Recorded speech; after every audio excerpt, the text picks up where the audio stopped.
Hello everyone, I welcome you all in my YouTube channel Parihar concept classes. हम लोग social science को पढ़ रहे थे और सोशल साइंस में हम बात कर रहे हैं पॉलिटिकल साइंस की। तो ये पहला चैप्टर है पॉलिटिकल साइंस का, जिसका नाम है द इंडियन कॉन्स्टिट्यूशन। ज्योग्राफी के दो चैप्टर्स के ऊपर मैंने ऑलरेडी वीडियो बनाई है। अगर आप मेरे इस चैनल पे नए हैं तो मैं आपको सजेस्ट करूंगा कि आप उन दो चैप्टर्स की बनी हुई वीडियोस को जरूर देखें। इस चैप्टर के ऊपर भी ऑलरेडी मैंने वीडियोस बनाई हैं। अगर आपने वो वीडियोस नहीं देखी हैं तो मैं आपको सजेस्ट करूंगा कि इस वीडियो को देखने से पहले आप उस वीडियो को जरूर देखें, ताकि इस वीडियो में जो बातें कही जाएंगी वो आसान तरीके से आपको समझ में आ जाएं। हम बात कर रहे थे कॉन्स्टिट्यूशन की, तो हमने कॉन्स्टिट्यूशन को डिस्कस किया। हमने बात करी कि डेमोक्रेटिक कंट्री क्या होती है और डेमोक्रेटिक कंट्री के अंदर में क्यों कॉन्स्टिट्यूशन जरूरी है।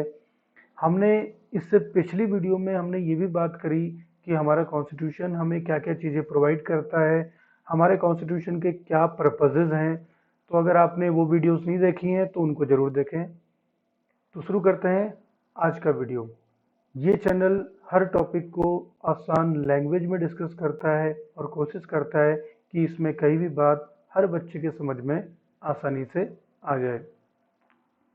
हमारा टॉपिक है द इंडियन कॉन्स्टिट्यूशन की फीचर्स। फीचर्स का मतलब होता है कि इसकी विशेषताएं क्या हैं, कि हमारा जो संविधान है, भारत का संविधान है, इसके अंदर में ऐसी क्या चीज़ें हैं जो इसको और जो कॉन्स्टिट्यूशन है और कंट्रीज़ के उनसे अलग बनाता है। क्या विशेषताएं हैं इसके अंदर में, आइए जानते हैं। By the beginning of the 20th century, the Indian national movement had been active in the struggle for independence from British rule for several decades. तो जो 20th सेंचुरी जब से बिगिन हुई, जब से शुरुआत हुई 20th सेंचुरी की, आप मेरे ख्याल से जानते होंगे 20th सेंचुरी के बारे में कि क्या होता है ये 20th सेंचुरी। और अगर आप जानते हैं तो कमेंट में ज़रूर लिखें इसके बारे में। The Indian national movement had been active in the struggle for independence from British rule for several decades. तो जो इंडियन नेशनल मूवमेंट है, यानी कि भारत की आज़ादी के लिए जो लड़ाइयाँ थी कह सकते हैं, या कह सकते हैं कि जो आंदोलन किए जा रहे थे, वो सब बहुत ज़्यादा इम्पोर्टेंट रोल प्ले कर रहे थे ब्रिटिश रूल को, ब्रिटिश रूल से आज़ादी के लिए। और कई दशकों तक, डिकेड्स का मतलब होता है 10 साल का पीरियड, उस टाइम तक की ये चीज़ें चल रही थी। During the freedom struggle, the nationalists had devoted a great deal of time to imagining and planning what a free India would be like. और जिस टाइम पे ये फ्रीडम का स्ट्रगल चल रहा था, तो उस पीरियड में जो नेशनलिस्ट थे, यानी हमारी कंट्री के बारे में सोचने वाले लोग, लीडर्स हमारे जो लोग थे, वो इस चीज़ को सोच रहे थे और प्लान बना रहे थे इन चीज़ों के ऊपर कि हमारा जब इंडिया फ्री हो जाएगा, आज़ाद हो जाएगा, तो वो इंडिया कैसा होना चाहिए। Under the British, they had been forced to obey rules that they had very little role in making.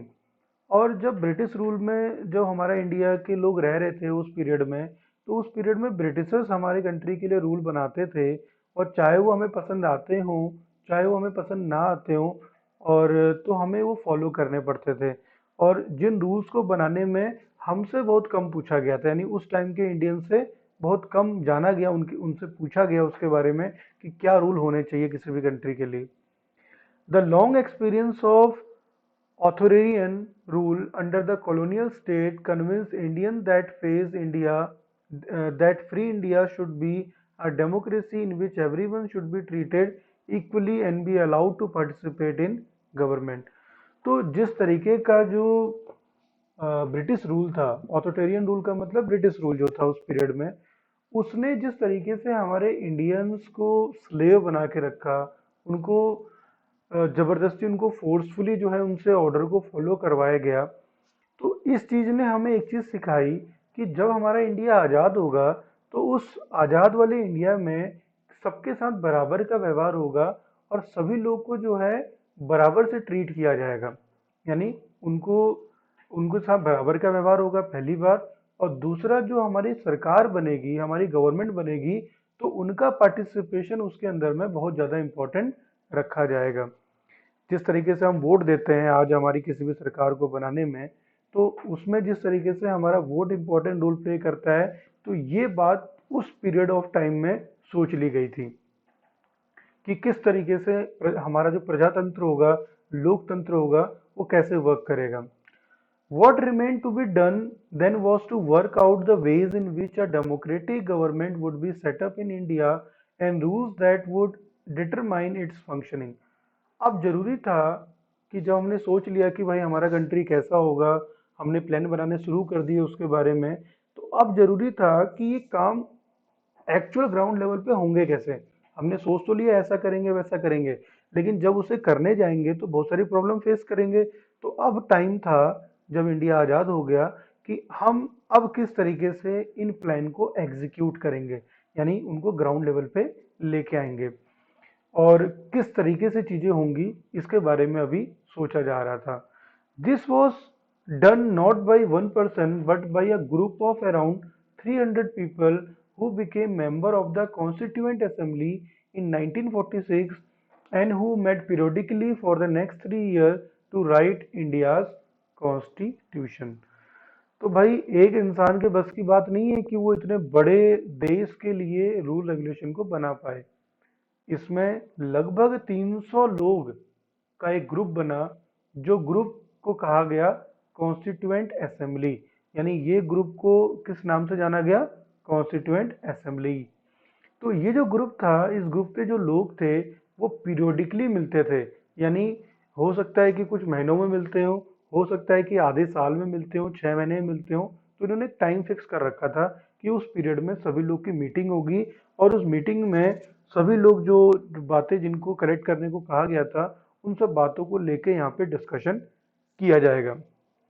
तो ये कॉन्स्टिट्यूएंट असेंबली कब बनाई गई? 1946 में। और ये अगले 3 साल तक लगातार इनका काम ये था कि इंडिया के कॉन्स्टिट्यूशन लिखने के लिए जो भी रूल रेगुलेशन बनाने हैं, आप हर लोगों से पता करो। वो जो 300 लोग थे, अभी पता हम आगे पढ़ेंगे इसके बारे में कि ये कौन कौन से बैकग्राउंड से आते थे, ये कौन लोग थे और इन्होंने किस तरीके से काम किया। मतलब मेन अब आ चुका था इंडिया आज़ाद होने के बाद कि भाई अब जो हमारा संविधान बनेगा, वो संविधान किस तरीके से बनाया जाएगा, इसकी जिम्मेदारी इन 300 लोगों को दी गई थी कि भाई क्या रूल रेगुलेशन होंगे, आप लोग पूरे इंडिया में घूमकर डिसाइड करो, लोगों से पूछो और उनके पता करो। These members of the Constituent Assembly had a huge task before them। तो इनके पास बहुत बड़ा काम था करने के लिए। The country was made up of several different communities who spoke different languages, belonged to different religion and had distinct cultures। तो हमारी कंट्री ऐसा तो नहीं था कि इसके अंदर में सिर्फ एक ही टाइप के लोग रहते हो, हिंदू हिंदू रहते हो, मुस्लिम मुस्लिम रहते हो, या एक ही हिंदी बोलने भाषा बोलने वाले लोग रहते हो। तो हमारी कंट्री तो इतनी डाइवर्स कंट्री है, इतनी बड़ी कंट्री है कि इसके अंदर में इतनी सारी लैंग्वेजें बोली जाती हैं और इतने टाइप के रिलीजन हमारी कंट्री के अंदर में। हर जो रिलीजन है या हर एक जगह की सोसाइटी है, वो अलग अलग कल्चर फॉलो करने वाली है। तो अब इन सभी लोगों को के लिए एक ही रूल बनाया जाए, एक जैसा रूल बनाया जाए, ये थोड़ा सा एक डिफिकल्ट वर्क था। इसीलिए कहा गया कि इन 300 लोगों के सामने बहुत बड़ा काम था करने के लिए। Also when the constitution was being written, India was going through considerable turmoil. और जिस टाइम पे ये कॉन्स्टिट्यूशन लिखा जा रहा था, उस टाइम पे इंडिया में जो कंडीशन थी वो बहुत बुरी कंडीशन थी और इंडिया एक बहुत बुरे फेज से गुजर रहा था। टर्मोइल का मतलब बहुत बुरा फेज था। वो क्या बुरा फेज था? The partition of country into India and Pakistan was eminent. Some of the princely state remained undecided about their future and the socio-economic condition of the vast mass of people appeared dismal। तो देखो, जो problem थी India के सामने उस time पे, उन सारी प्रॉब्लम को बताया इन्होंने। पहला प्रॉब्लम था कि जो पार्टीशन, जो विभाजन हो रहा था इंडिया और पाकिस्तान का। तो हमें पता है कि जो ये पार्टीशन हुआ था, उस पार्टीशन में ये ऐसा पार्टीशन नहीं था कि एक घर के अंदर में दो भाइयों के बीच में पार्टीशन कर दिया जाए। ये पार्टीशन था इतने करोड़ों लोगों का, करोड़ों लोगों से पार्टीशन था।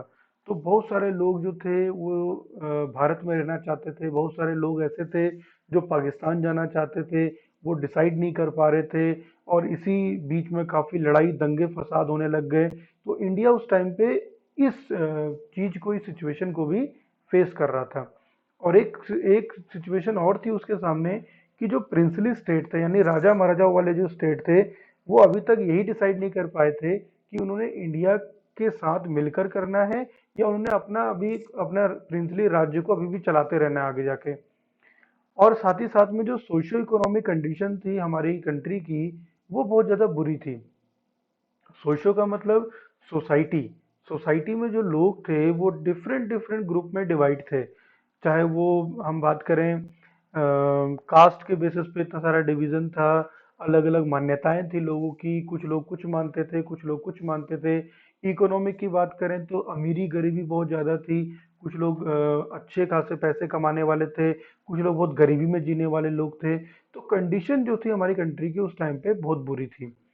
All of these issues played on the minds of the member of the Constituent Assembly as they drafted the Constitution.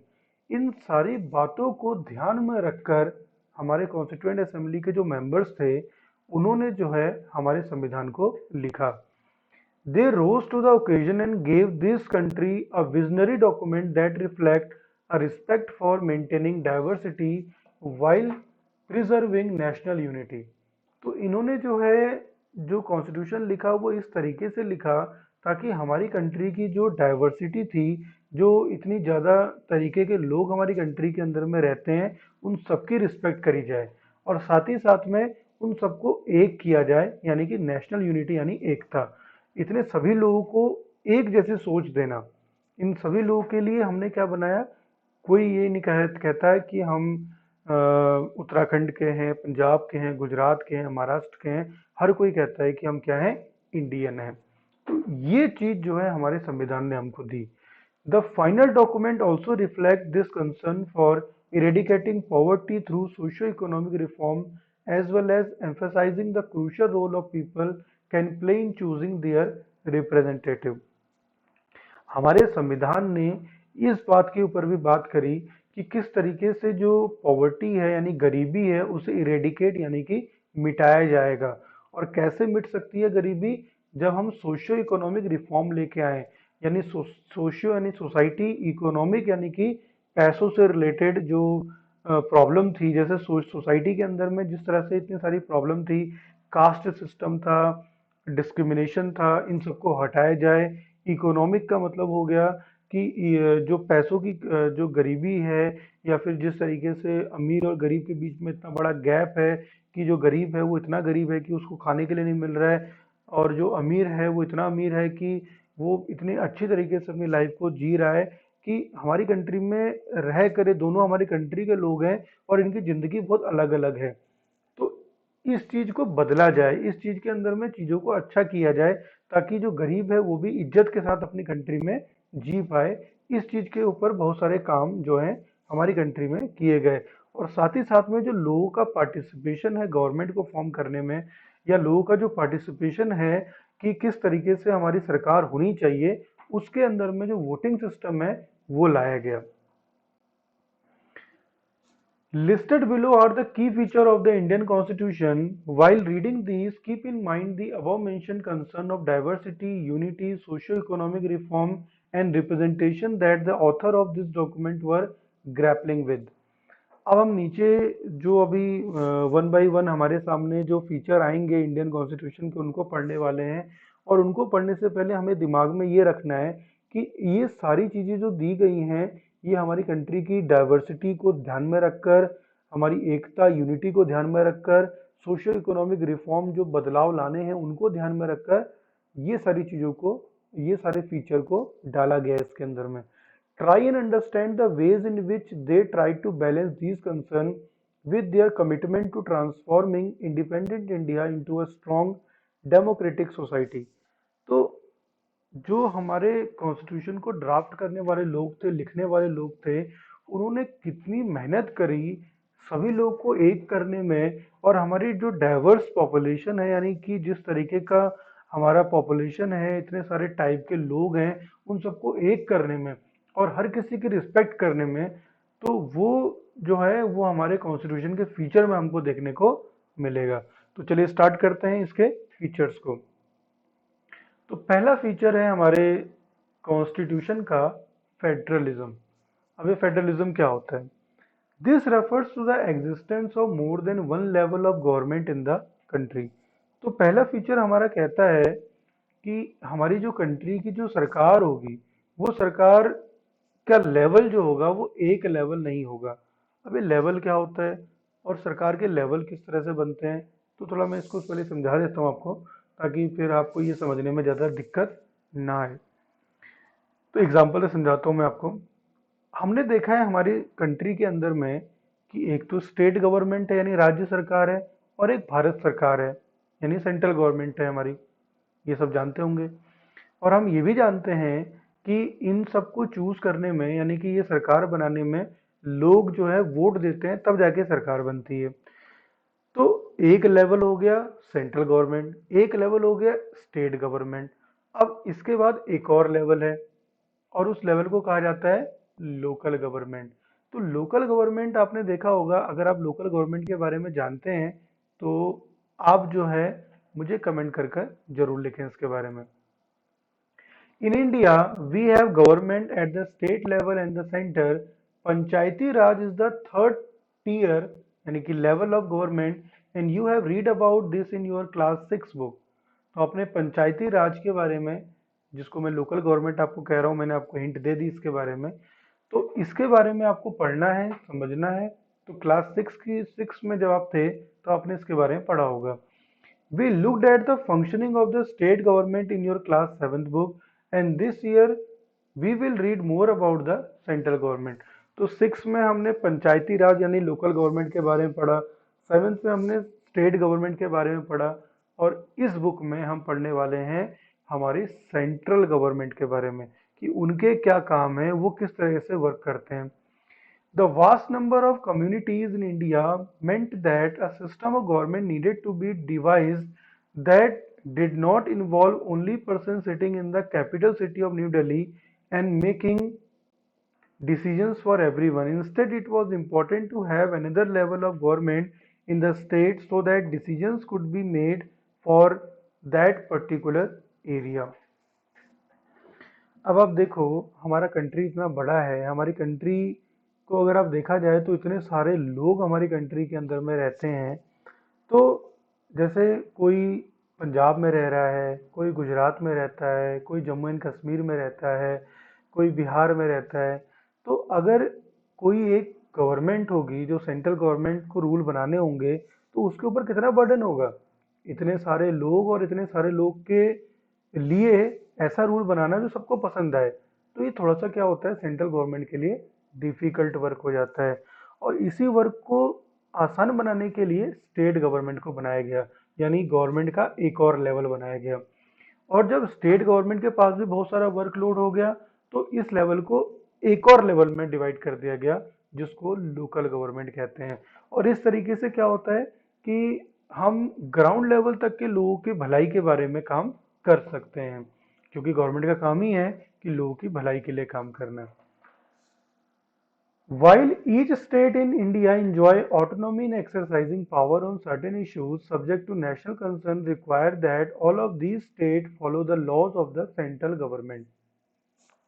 हमारी कंट्री में जितनी भी स्टेट्स हैं, हर स्टेट की अपनी सरकार है और हर स्टेट इंडिपेंडेंट है, ऑटोनोमस है, यानी कि वो किसी के ऊपर उसका दबाव नहीं है कि अगर उसे अपने स्टेट वालों के लिए कुछ ऐसा करना है जिससे स्टेट वालों का भला हो, तो सेंट्रल गवर्नमेंट उसको इस काम को करने से रोक नहीं सकती। कोई भी उसको इस काम को करने से रोक नहीं सकता है, क्योंकि उस स्टेट के लोगों ने उस सरकार को बनाया है, और उस स्टेट के लोगों ने उस सरकार को इसलिए बनाया है ताकि वो सरकार उनके लिए कुछ अच्छा काम कर पाए।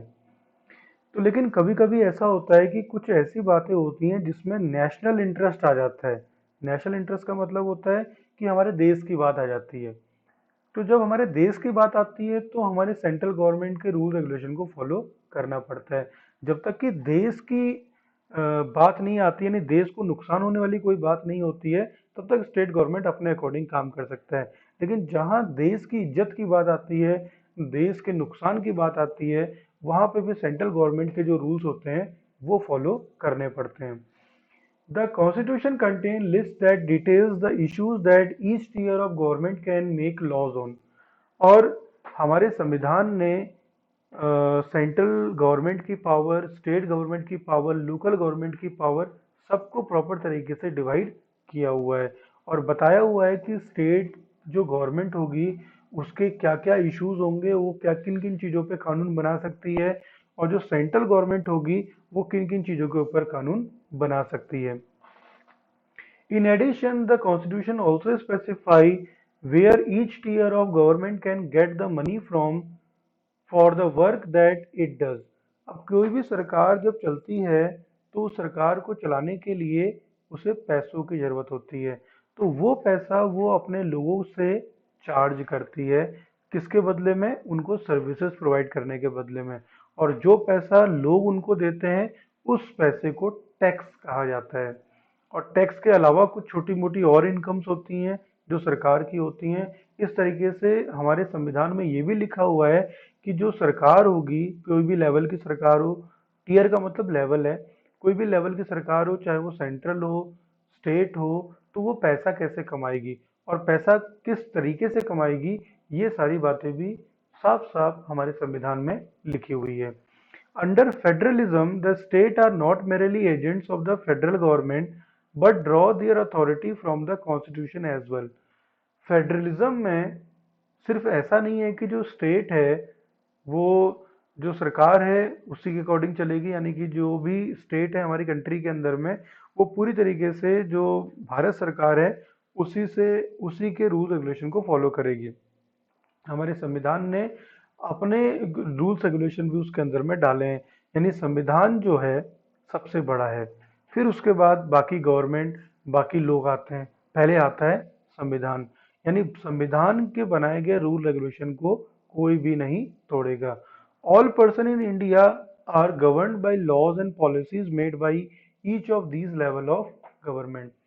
तो जितने भी लोग हमारी कंट्री के अंदर में रहते हैं उनके लिए जो भी कानून बनाए जाते हैं वो भारत के संविधान को देखते हुए बनाए जाते हैं। कहीं भारत के संविधान में कोई ऐसी चीज लिखी है जो चीज जो है हमारे लोगों को दी हुई है, तो कोई भी सरकार ऐसा कानून नहीं बना सकती है जो हमारे संविधान के बनाए गए रूल को तोड़ दे। तो इस तरीके से फेडरलिज्म जो है हमारे जो कंट्री का, हमारे संविधान का पहला फीचर है जो बहुत इंपॉर्टेंट है।